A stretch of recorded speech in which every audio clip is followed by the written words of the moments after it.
Bonsoir, bonne année et bienvenue au club des explorateurs de l'imaginaire ludique. D-Genesis est un jeu de rôle post-apocalyptique créé par Christian Günther. Günther commence par publier un livret en 2001 présentant l'univers et le concept du jeu à venir, mais il passe relativement inaperçu à l'époque. Günther fait alors appel à l'illustrateur Marko Djurdjevic afin de s'occuper de la direction artistique du jeu. À tout juste 25 ans, Djurdjevic est déjà considéré comme un virtuose et a travaillé pour Marvel ainsi qu'au sein du collectif Massive Black. Djurdjevic va donner à D-Genesis une identité graphique et visuelle forte. Lorsque paraît le livre de base en 2004, il capte immédiatement l'attention des rôlistes du monde entier, dont les ardeurs sont toutefois refroidies par la barrière de la langue. Tout le monde espère une traduction, mais les années passent sans que celle-ci voie le jour. Il faudra attendre l'année 2015 pour qu'enfin D-Genesis franchisse les frontières teutones avec une nouvelle édition baptisée Rebirth, proposée directement en anglais par Six More Vodka Studio.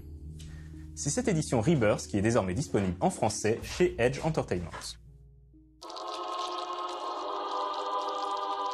L'année 2073 marque le début de la fin. Une pluie d'astéroïdes issus des confins de l'univers s'abat sur la Terre et sonne le glas de la civilisation telle que nous la connaissons. Nous sommes désormais en 2595, plus de 5 siècles après ce cataclysme auquel on fait désormais référence sous le nom d'Eschaton. La Terre subit une nouvelle ère glaciaire. Les glaciers s'étendent sur l'ensemble du monde d'autrefois. L'Amérique, l'Asie et l'Australie ont disparu. Les seules régions habitables sont désormais l'Europe et l'Afrique. Alors que la première subsiste sous une gangue de givre et de neige, la seconde s'est métamorphosée en paradis subtropical. La Méditerranée est redevenue le centre du monde. Et l'humanité n'a pas dit son dernier mot. Des cendres de la civilisation ravagée émerge un nouveau monde que se disputent divers clans, sectes et tribus. Des sectes apocalyptiques érigent de formidables bastions. Des cités se développent autour des clans. Des villes frontalières apparaissent une fois la poussière du cataclysme retombée. Une race entière s'acharne à exhumer les reliques des générations d'antan, s'activant avec audace à rebâtir une glorieuse civilisation. Mais les ennemis de l'Homo sapiens se rapprochent. Jour après jour, ils rassemblent des disciples, gagnent en puissance et s'accaparent de nouveaux territoires. Les hommes-machines d'Amsumo rôdent dans les ruines selon des itinéraires préprogrammés. Les dormeurs, soldats d'élite du passé, s'éveillent pour noyer la civilisation dans la guerre et le sang. Les maraudeurs, dieux immortels et putréfiés, déchaînent contre les humains leurs armes de destruction massive. Et l'homme va devoir affronter un ennemi plus redoutable encore. Dans l'obscurité des cratères se prépare un nouveau bouleversement. Un étrange virus, jusqu'ici caché sous la coque de glace des astéroïdes, a commencé à infecter l'ADN des hommes. Surnommé l'amorce, il provoque des mutations, métamorphosant ceux qu'il touche en une nouvelle race d'êtres humains, les prédateurs ultimes, Homo D-Genesis. Métamorphes, précognitifs, psychokinésistes, ces abominations représentent le summum de l'évolution. Les nuées d'insectes elles-mêmes obéissent à leurs moindres désirs. Quand l'Homo D-Genesis convoite un territoire, la terre se met à pourrir et des champs de spores éructent dans l'air des nuages viciés, marquant la dernière étape du plan de l'amorce. Pour l'humanité, l'heure est venue de lutter, de brandir ses armes, de contre-attaquer ou de sombrer dans l'oubli, à tout jamais. Les joueurs incarnent un groupe de personnages tentant de survivre dans la tourmente des conflits mondiaux de l'an 2595. Ils peuvent appartenir au dernier bastion de la civilisation humaine, symbolisé par 7 cultures et 13 cultes. La société du monde post-apocalyptique est dominée par ces cultes, qui disposent d'une formidable influence économique, politique et religieuse. Leurs affrontements font trembler la terre, ébranlant des communautés encore vacillantes. Chacun d'entre eux envisage l'avenir sous un angle précis et s'efforce d'atteindre ses objectifs pour que la civilisation prospère sous sa domination.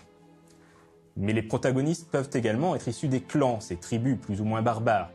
En termes de jeu, les clans sont le 13e culte et représentent une menace majeure pour l'hégémonie des 12 autres. 21 clans, jeunes et anciens, sont introduits à la fois en tant qu'ennemis et classes de personnages jouables. Dans D-Genesis, les caractéristiques fondamentales de chaque être vivant sont représentées par 6 attributs: le physique, l'agilité, le charisme, l'intellect, la psyché et l'instinct. Chaque attribut comprend 6 compétences. Attributs et compétences sont interdépendants, ils s'appuient l'un sur l'autre. La compétence science ne peut s'épanouir sans l'attribut intellect.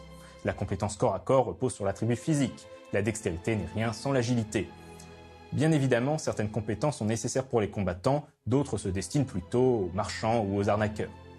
À la création, les joueurs devront d'ailleurs déterminer le concept de leur personnage parmi 22, par exemple aventurier, voyageur, conquérant, soigneur, martyr ou profanateur.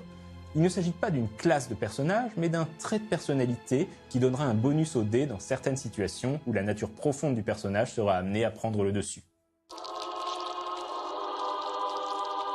Lorsqu'un personnage veut entreprendre une action qui peut potentiellement échouer, il lance les dés pour savoir si son action réussit ou non. Il va commencer par déterminer la valeur d'action. C'est la somme des scores d'un attribut et d'une compétence, par exemple physique plus résistance ou agilité plus arme à projectile. Il applique également des modificateurs. Une arme particulièrement bien réglée sera un bonus, tandis qu'un handicap causé par une blessure sera un malus. La valeur d'action correspond au nombre de dés à 6 faces qu'il doit jeter. Les dés qui obtiennent 4 ou plus sont des succès. Pour réussir l'action, le personnage doit obtenir un nombre de succès supérieur ou égal à la difficulté. Plus l'action est difficile, plus la difficulté est élevée. A noter que si la valeur d'action est supérieure à 12, le joueur ne jette que 12 dés. Tous les dés en surplus sont automatiquement considérés comme des succès. Dead Genesis est un jeu impressionnant. Déjà visuellement, les illustrations, réalisées pour la plupart par Marko Djurdjevic lui-même, immergent immédiatement dans l'univers crépusculaire du jeu. Même celles qui dépeignent des monstres atroces et autres ignobles mutants sont somptueuses, c'est dire. Par ailleurs, la mise en page est très travaillée. Les deux gros ouvrages de base, Primal Punk qui décrit l'univers et Catharsis qui décrit le système de jeu, ne sont pas juste des livres de jeux de rôle, ce sont de vrais livres d'art. La seule critique que je peux émettre au sujet de la partie visuelle, c'est une petite tendance à tomber dans le fanservice. Disons que l'artiste a un certain goût pour les guerrières tribales athlétiques et fort peu vêtues. Du côté du système de jeu, celui-ci paraît un peu intimidant de prime abord, mais il se révèle finalement assez simple à comprendre et à appliquer. L'univers quant à lui est riche et parvient à trouver un bel équilibre entre poncifs du genre post-apocalyptique et idées originales et uniques.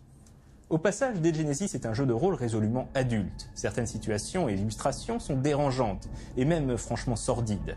Ça peut paraître évident pour un jeu se déroulant après l'apocalypse, mais les auteurs y vont franco.